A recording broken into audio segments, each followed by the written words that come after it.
Hi, I'm Rick Van Etten, editor of Gundog Magazine, and I'm here today with Bob West. Bob is well known throughout the sporting dog community as a trainer, active in various dog organizations, and we're going to talk about the beginnings, the foundations of training a pointing dog. Bob, I know you believe in a structured program, that there's got to be a game plan in place. There has to be a game plan in place, Rick, for your overall where you want to go with this dog. You have to have a vision of that. You also, each day you go out training, you need a plan to what do I want to accomplish today? What do I need? Where do I need to go? You need a plan always. So it's kind of a building block process, I believe. It absolutely is, or at least that's an easy way to envision it. It's you know, something structured we can get our mind around. And for the foundation of that building process, I like to think about the dog and the inherent characteristics that make up a good solid hunting dog that presents us with the tools to, you know, make a good hunting partner out of. Things like desire or work ethics, that is a measurable inherited characteristic in dogs. And I mean by that the desire, the drive to work those late season frozen cattail areas for pheasants and stuff like that, the fortitude to drive through that. And we also need a dog that has a good nose, obviously. That's why we hunt with dogs, because they have that keen scenting ability, not only that they can smell things, they can discriminate among those and process that quickly. We need that characteristic. We also need a dog that is very cooperative. In the dog sport, sometimes they call it bidability, but all that means is a dog that's cooperative, loves to learn, loves to be a team player. If we've got that, and we do training the proper way, we're going to be in good shape. We need other things like mental stability, obviously. We need a dog that's self-confident and secure. A timid dog, we have to be very, very careful about gun sensitivity and other things. You know, it kind of gets in our way. So, pointing instinct. For this basic, you know, we're talking pointing dogs here. Obviously, if we have a dog with a keen instinct to point, part of our work is already done, and that is also inheritable and measurable in these dogs. So we want a dog that has the right instincts, the right temperament and attitude. What about conformation? Very key thing, Rick. Again, let's go back to that Iowa 10-degree cattail salute. They have to have the hair coat, the body build, the conformation to persist in there. They can have all the heart and desire in the world, but if they're not built right for it and don't have the right coat and conformation, they're not going to be able to endure. So that's another very key, and probably one of the more obvious inheritable. People can easily see that hair coat and body shape passes on, but believe me, all these other characteristics pass on the same way. Okay, so if we've got a well-bred puppy with the proper instincts and the proper conformation, then we move into the training program. Well, we do, and we call it training, but socialization, let's talk about next in this process for this basic video, is how we can introduce our dog to different elements of the hunting environment. We're going to talk about ways to introduce to birds, gunfire, maybe even water, things like that.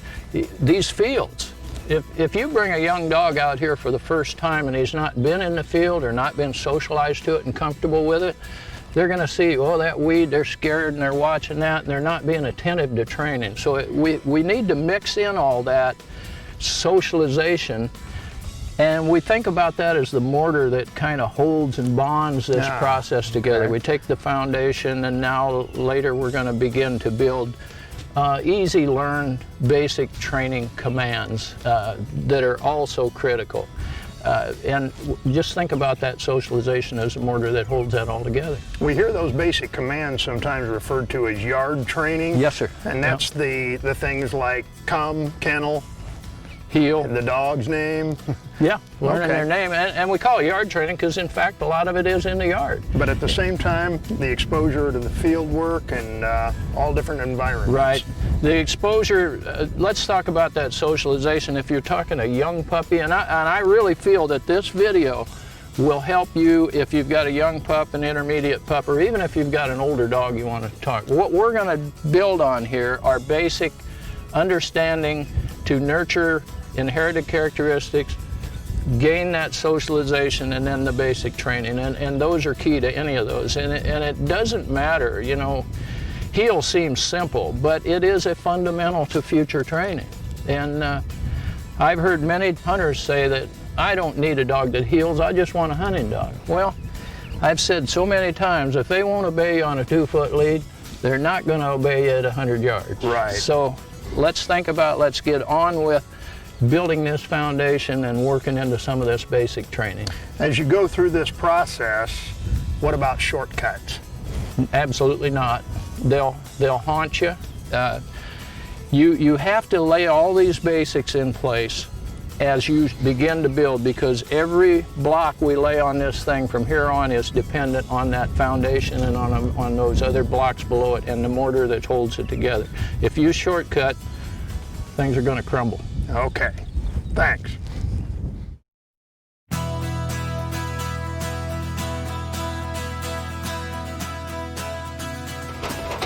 Get your pup out here, Rick. Bob, let's talk a little bit about picking a puppy. Okay. Besides just reaching in and grabbing one, Good pick. what tips, if any, can you give us? Well, as far as picking a puppy out of a given litter box, Rick, I've heard a lot of different things, like pick the aggressive one, pick the soft one, or whatever, but if you come back 20 minutes later, they switch roles. Sure. So, and as far as holding one up and down, I'm not certain about that. I think what's more important is that we get the folks to the right litter box. Right. They choose the breed that they're going to be comfortable with. Think about what you're going to hunt. You know, you're going to hunt pheasants primarily, you're going to hunt ducks primarily, or mixed bag, and choose the right type of dog. And then do a little research. Maybe hunt with the parents, or check some hunt test results or so on, so that you can see that those parents are the kind of dogs you like, and then pick from that litter. And then I think that when you get to the litter box, if you want a female, you know, look at a couple females there. What I like to do is pick more of the standard. I don't like to pick the little one or the big one. The one thing you got to be careful of is don't pick for color or something like that. And if you see some chemistry you're playing with them, grab it and run. No, Sounds good to me. It'll work as good as anything. I'm willing to run.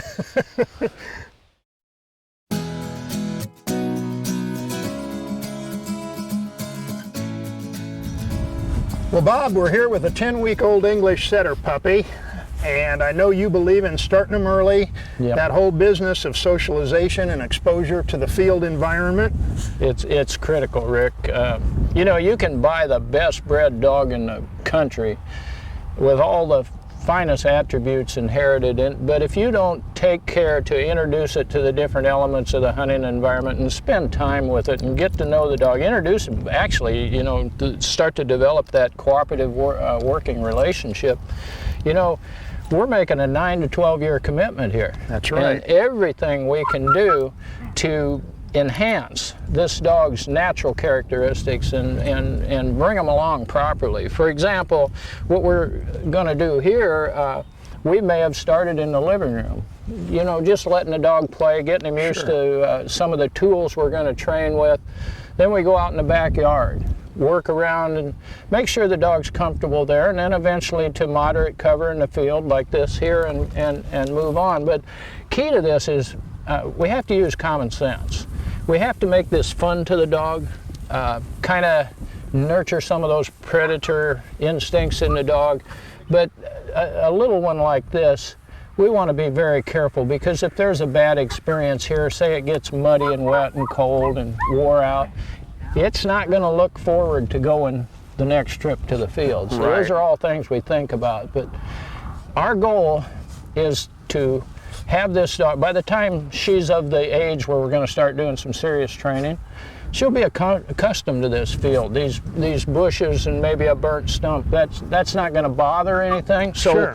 when we come out there to start training, she'll be attentive to us and we'll make progress. If she's apprehensive and scared of everything out there, you know, we're just not going to get anywhere. So that's the whole goal of this part that we're trying to bring folks to the understanding that spend a lot of time with your dog and think about the different elements, the training tools, the other things, and expose them to them properly and in a fun, enjoyable way. All right, well, I'll turn the check cord over to you. Yeah, I and think show us what we need to do to get started here. I think one of us can handle her. It won't Probably. take two. Come on, Annie. Let's go. Come on. Let's go. See what she thinks of this heavier cover. Come on, Annie. There you go. Let's go.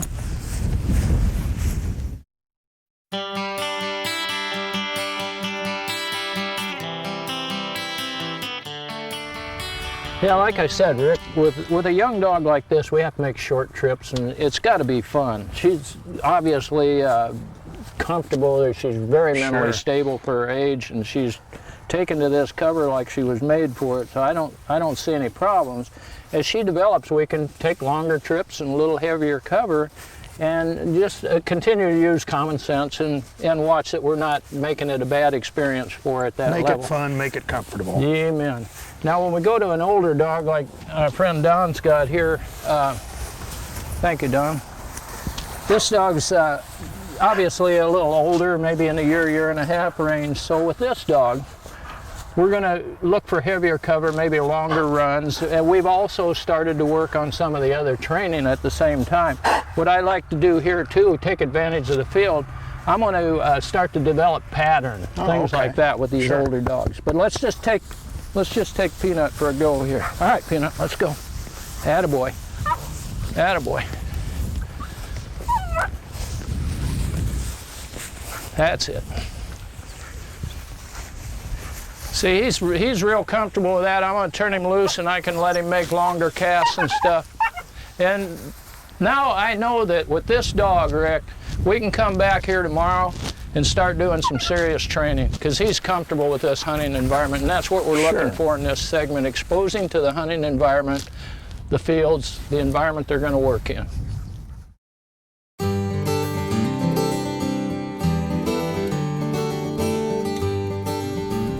Well, Bob, it's pretty obvious you can't train a bird dog without birds. You've got to get them exposed, but I'm sure there's probably some steps you have to take along the way there also. There sure is, Rick, and little Annie here, she's, you know, marginally on the too young to do this, but I think I'm comfortable with her, what I've seen with her the last couple days. And yes, there is, it's critical that you introduce dogs to birds at the right time and in the right way.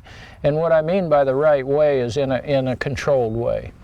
What I use is usually a dead pigeon, maybe a cold dead pigeon. And my reason for using a dead bird is that you'll find some dogs are very timid. We wouldn't want a flapping pigeon or bird to scare that dog. Right. On the other hand, some dogs are very bold, and we wouldn't want to use for that to further excite them. Part of the process is getting them used to birds, and eventually we're going to teach them how to carry birds and so on. But we want to ignite this predator instinct in them, but do it in a controlled way. So in the end result, we want them to find birds and retrieve birds, but we want them to present them to us fit for the table. So this all enters into that whole complex thing as part of the socialization. What I do again is I take a cold dead bird, and I'm real cautious about showing the bird and letting the little pup smell it and stuff, and then I don't let them pull on it like that, but I'll let her be comfortable with it, pick it up, smell it, and maybe even carry it around, as long as she's not hurting it. But when she starts to get a little too forceful here, then I'll back off and take it away from her. Well, she's sure interested. She shows that interest, and also, that's a good point, part of socialization, as we socialize to birds, guns, hunting environment, we're also evaluating that dog and how we have to handle that particular dog as we progress. Let's take an older dog here, Peanut, what Kelly will bring in, that we used earlier. He's a little over a year old or so, and has had some bird contact. Thanks, Kelly. And we just let him, good boy, Peanut. Now see, he's not showing any interest. Maybe it's because of her, but I might do something like this and let him hold the bird, you know, and he's fighting that a little bit. So again, we've evaluated him. We've got some measure of how he acts with birds, and I'm not that concerned about this. We'll force train this Still dog a young later on, dog, and he'll yeah. pick him up and carry him. But the key thing here, he's not malicious with them. He's Right. comfortable with them, but he's not afraid of them. Right. We'll bring her along the same way. Okay.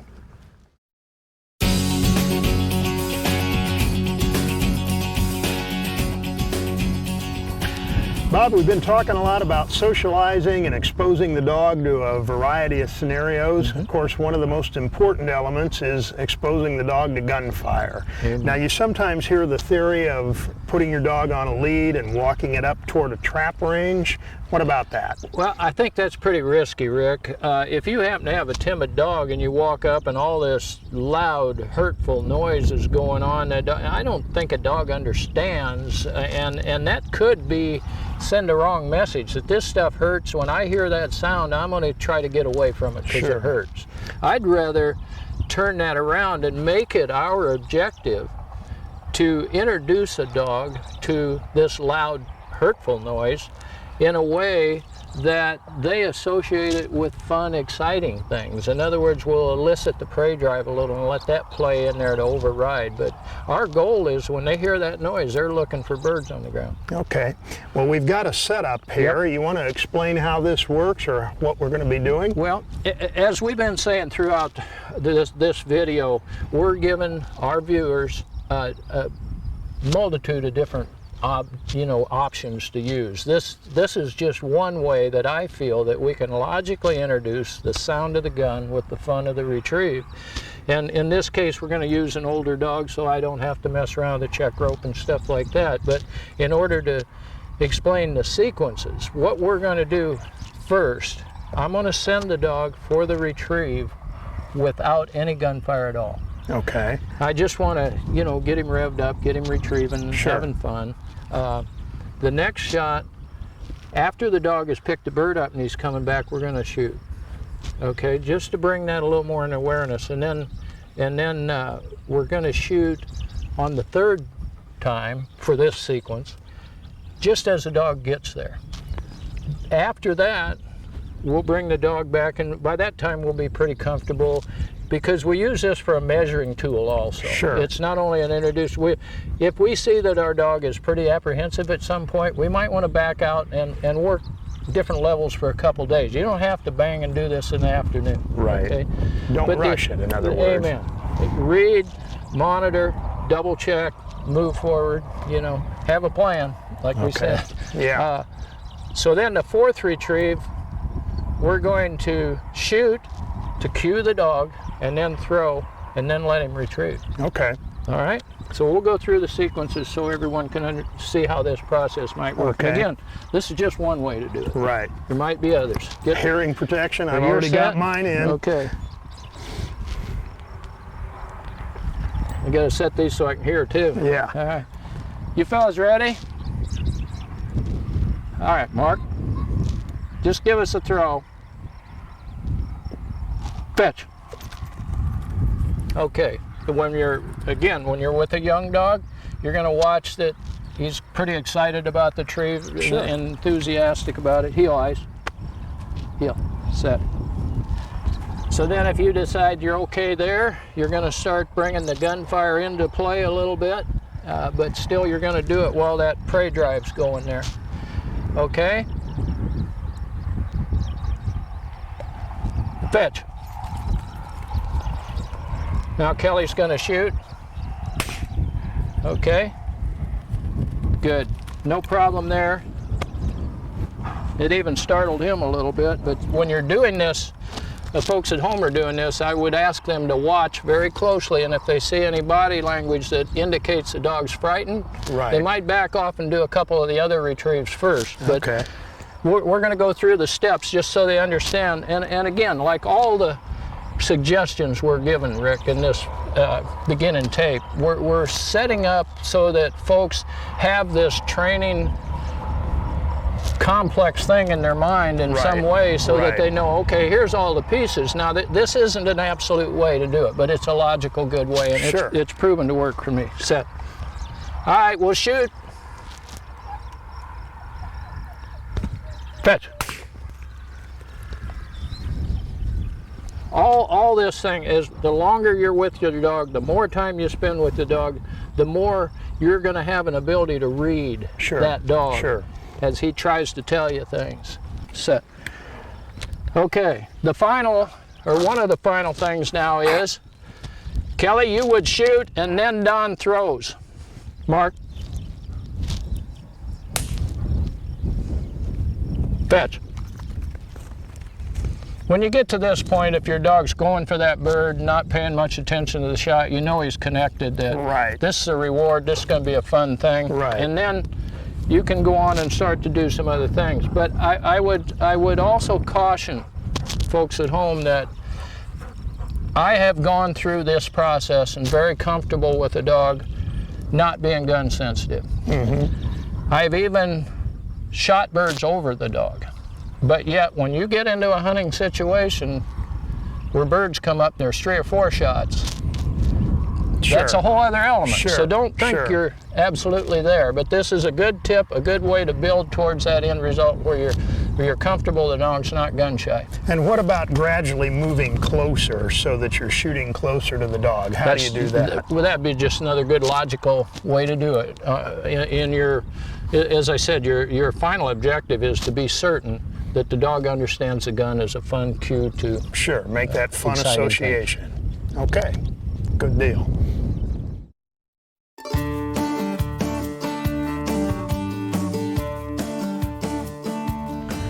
Bob, we don't typically think of pointing dogs as working in the water, at least not like labs or chessies, but I know you think it's important that they be exposed to it and be able to handle a retrieve from the water occasionally. Right.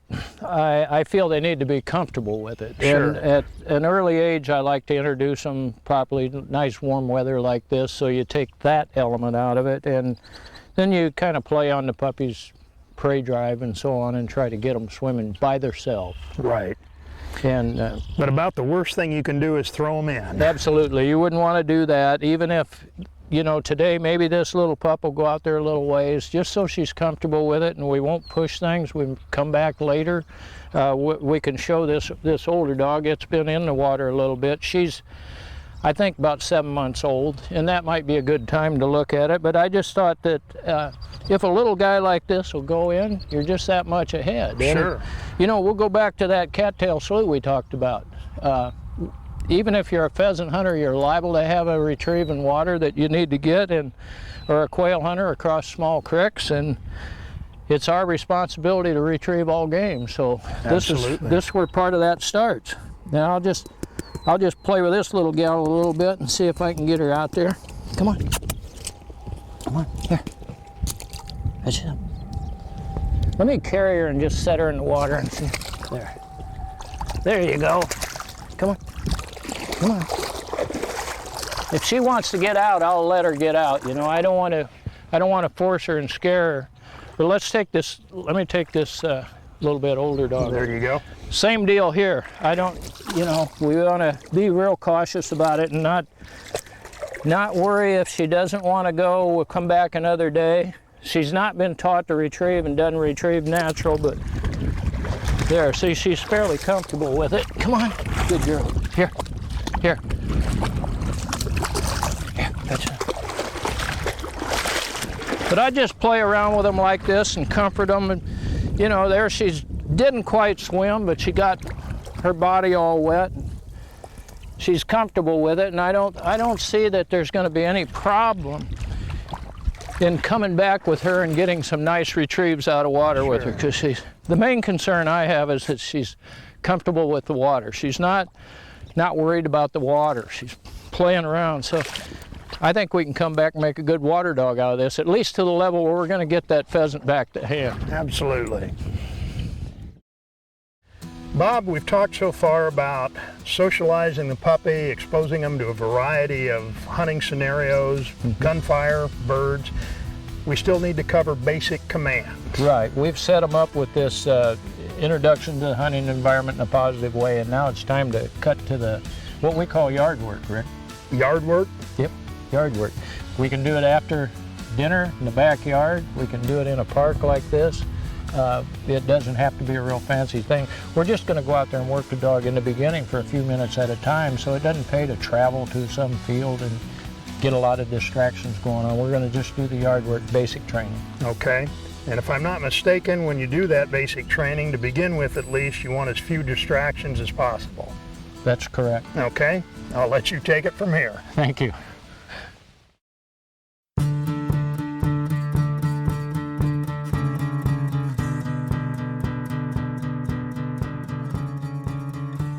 All right, now let's move on to working on some of these basic commands that we talked about earlier. Let's talk about teaching the dog to set, teaching the dog to come when called, teaching the dog to heel, and teaching the dog to kennel. Those are all basic things, but those are things that'll help us with a good citizen dog, and those are foundations to move on to more advanced dog work. Not only for the good solid hunting dog, they have to do all of those things to be able to manage through the day.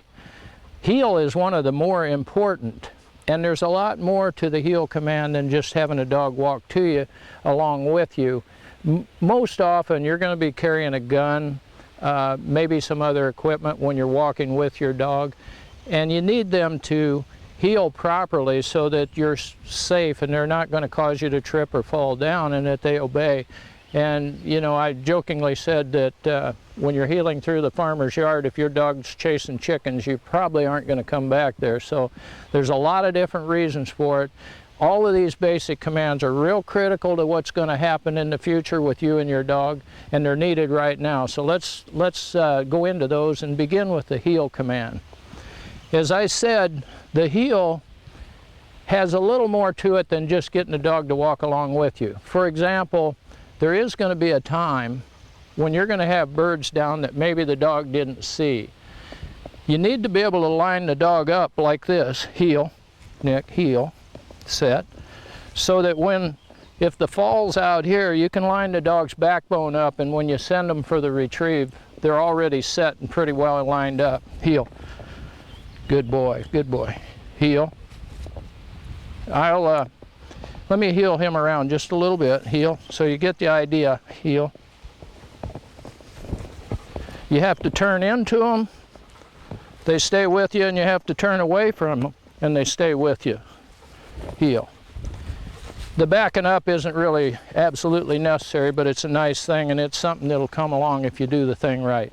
Now, when you start out, I want to work with a dog that's not been taught to heel, so that you see what you might expect. And I don't know what to expect with this dog. I'm just going to react to it. But first of all, before I do that, I want to talk about the equipment that you might use to teach a dog to heel. And the conventional choke collar I don't really like, because they tend to just crush when you pull. There's an even pressure on the dog. And I think if we use a fur saver, these are actually designed for long-coated dogs, show dogs, so that the choke collar doesn't get tangled up and pull their hair out. And Kelly, could you bring that dog in now, and I want to show the folks how to put a choke collar on properly. Thank you. Mm-hmm. Hold her just 1 second. I want to show, first of all, the way I do, if I'm going to heel a dog on the left side, I form a P in the choke collar like this. And the reason I do this, dogs learn from pressure on, pressure off. This way, this falls free. When I give the dog a little bump to make a correction, when it responds correctly, I can let the pressure off. If you do it this way, it'll tighten up and it won't release, and it sends the wrong message. The dog gets confused. Another thing you're going to notice, when I start working with this dog to heel, I'm not going to be saying heel.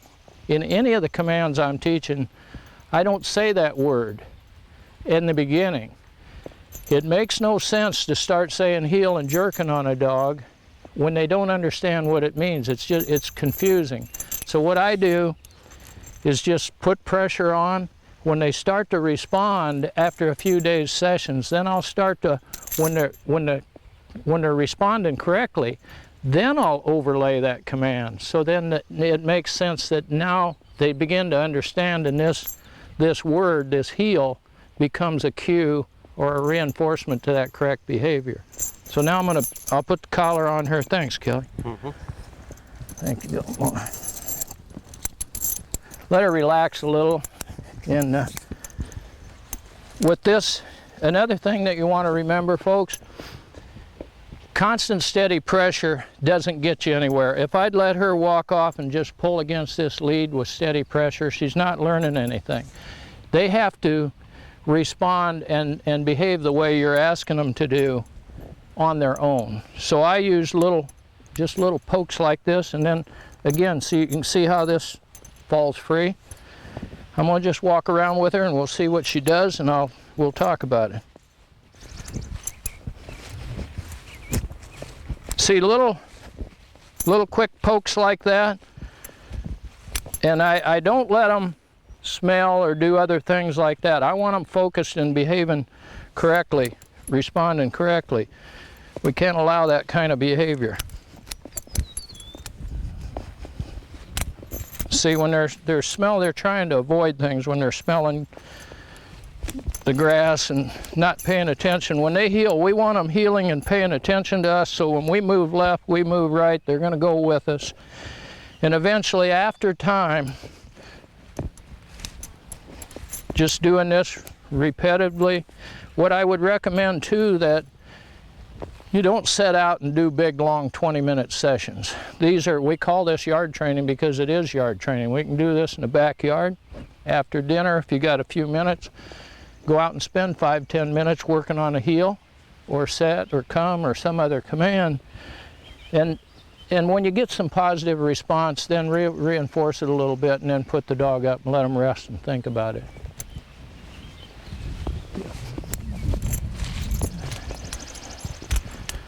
See, I'm just giving little taps. I'm not hurting her, but I'm trying to keep her focused on me and on learning, instead of two things might be happening. She might be just trying to dial me out, not pay attention to me, and the other is preoccupied with other stuff. I'm almost, now to be honest with you, I worked with this dog a little bit the other day and she's healing decently. When you start out with your dog at home, they may be jumping and fighting and pulling. You just have to stay calm, stick with the program, and eventually they'll yield to you. Your first objective is getting them not to fight the lead.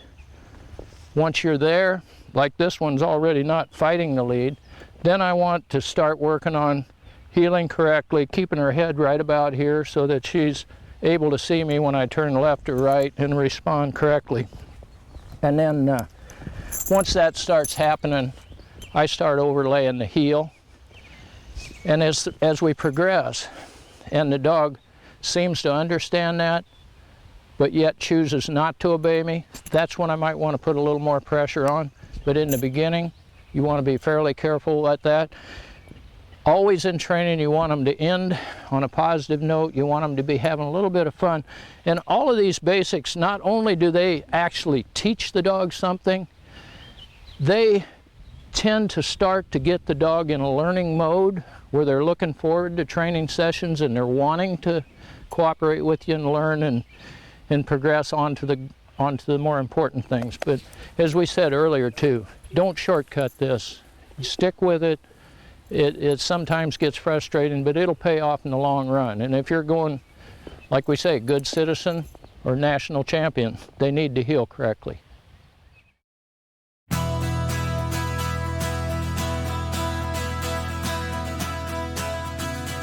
Nick, come. Good boy. Heel up. All right. Heel. Set. Set. One of the building blocks we talked about earlier was teaching a force recall, or a come command, some people call it. You have to have this command in place so that when your dog's working way out, or say he's getting in a little trouble or doing something he shouldn't be doing, you can stop that and bring him back to your side. And then if you have the heel command and others in place, you can do that. And the way to do this, I just use, it's kind of an easy command to teach. Basically, once you bring that Gordon in, Kelly, and I'll demonstrate a little bit with that check rope. You can take Nick with you there. Nick. Heel. All right.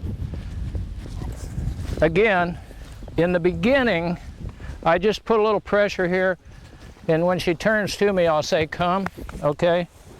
What I'm hoping is that she'll start to understand come and respond come before I have to put the pressure on. Good girl, good girl. Come, come, come, come, come. Good girl. Each time a little reward. Right now she's a little bit trying to avoid me and trying to cut me out, so Mona, come, come. There you go. Good, good.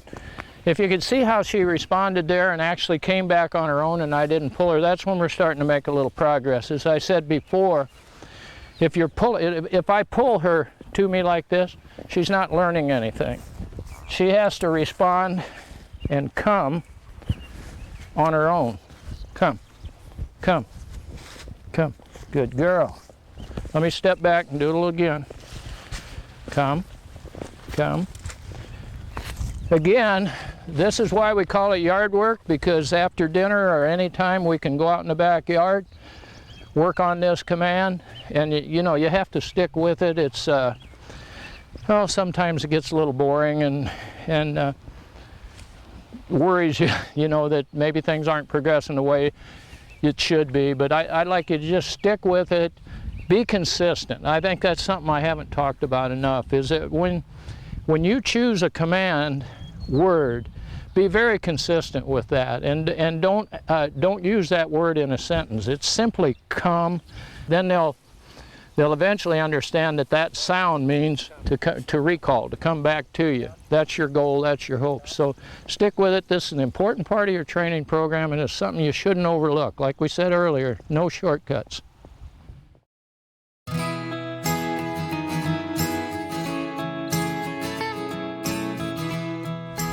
Nick, come. Heel, heel, heel, heel. Set. Okay, we've gone through teaching the dog to come, we've gone through teaching the dog to heel, but we haven't talked about teaching them to set.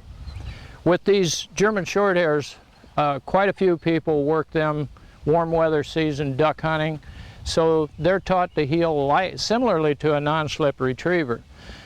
But the question comes with a typical stereotype pointing dog, the English setter, Gordon setter, English pointer, one of those. Do we teach a dog like that to set? Many people choose not to, and that's okay, because we're going to teach you another stationary command later. But I feel that if the dog has finished its bird work and comfortable with that and standing okay and steady, it's okay then to teach even a pointing dog to set. And I don't believe it hurts anything. The reason that some folks do not like to teach set on a pointing dog is that when you're putting a little pressure during the steadiness drills later as you build towards your finished dog, sometimes they'll set as a form of displacement behavior when you want them standing nice and looking nice on birds. So that's your option, but we're going to show you some of the steps to take to actually teach a dog to set. Then it's your choice whether or not to teach it and when to teach it. Kelly, could you bring that dog in, please? Okay. You know, this is also a good time for me to maybe talk about training classes. A lot of the junior colleges and high schools have dog training classes. They call them obedience classes.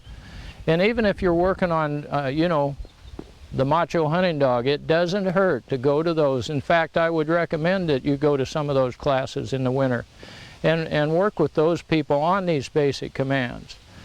Another good option is join some sporting dog club in your area where there's other trainers at your level and some more advanced and some below. But what you'll find out is there's people with you know, they're all have the same objective, and you'll find some wonderful people there that you can work with.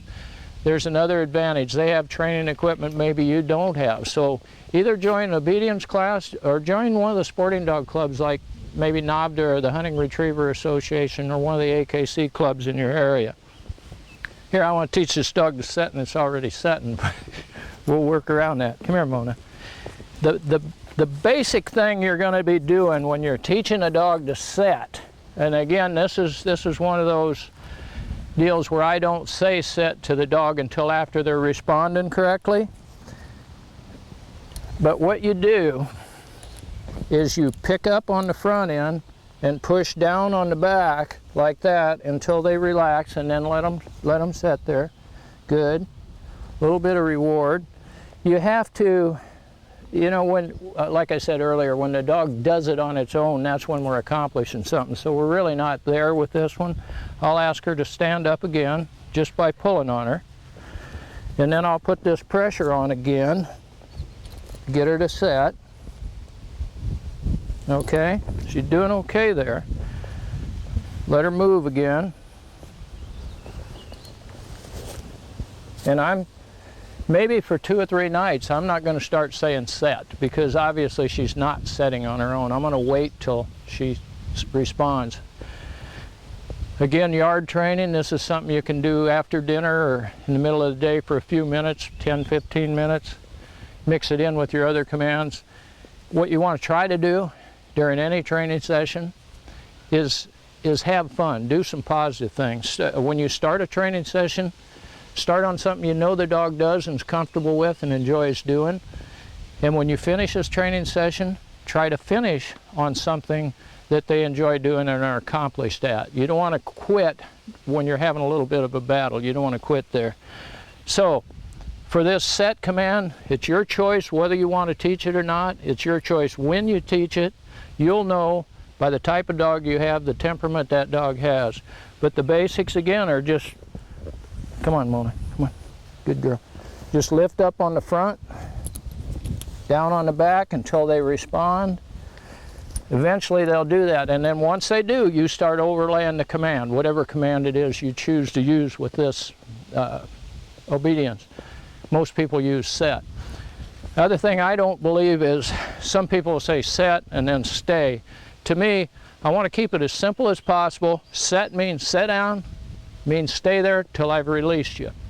So this reminds me also to tell you that when you have a command, you also have to have a release command.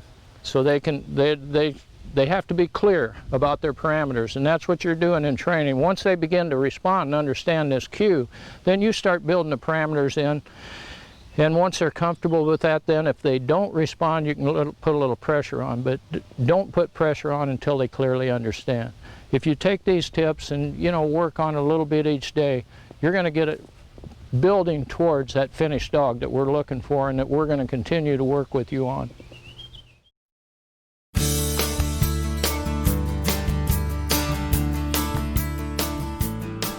Kennel is another command we need to talk about, and the kennel command is pretty universal. We don't just use that command to get a dog in a kennel. We'll use the kennel command to get a dog up on this table, for example. Nick, kennel. See, he understands that as when I point and I say kennel to get on that. I'll use that to get the dog in a boat, up on the tailgate of the truck. On my training table where I want to groom them or do some training, I say kennel and indicate where to go. Most of you will use kennel, in the beginning at least, to actually get your dog to go in a kennel, the literal sense of the command. And I've kind of rigged this up on my trailer here to show you one way that you might do that. What I've done, I've run the rope through the bars on the back side and out, so now I can hook the dog up and I can be on this side with them and help by pulling. When I give the command, I'll pull and help them get in, and then as they begin to understand that, I'll overlay the kennel command. Let me show you how I might do that with, I'll use Nick here. Nick, obviously he knows how to kennel, but this is how you'd rig it up. Just snap the lead onto the dog's collar and put some pressure on and say kennel, kennel, kennel, kennel. That's it, good boy. All right, Nick, come, come. What I like to do when I'm teaching something like this is repetition. You know, I'll go through it 3 or 4 times until I make sure that they're doing it well. Now, please don't expect your dog to do this. This is an older dog that's been trained, obviously, for this demo. In fact, your dog may pull back and fight you. What I recommend you do is keep the pressure on and try to help them in there. They'll fairly soon understand that if they give to that pressure and go on in, there'll be, you know, you'll give them a little reward, a pat on the head or so on. But this is a good way to do it, a good way to start out. And the Kennel Command's another one of them that please don't overlook it, please don't shortcut it. It's universal. It's a great command to use in a lot of different ways, and it's part of those building blocks that we're going to use to go on to good solid hunting dogs, national field champions, or good citizens, no matter what. It's a great command, so teach it. Bob, we've covered a lot of ground today. We sure have, Rick. We've talked about the importance of socializing the young dog, exposing him to a lot of different hunting scenarios. You ran us through the basic commands. What else? There's a real critical command to the pointing dog. Probably the most important command for a finished pointing dog, Rick, is a whoa command. And we're going to spend some time on that later in a different video, but I wanted to make sure that the folks paid special attention to those basics that we worked on today. Get those firmly in place before they begin working on the whoa command. We'll get to that, and we're going to spend a lot of time on it. Okay. Thanks for sharing your time and expertise with us.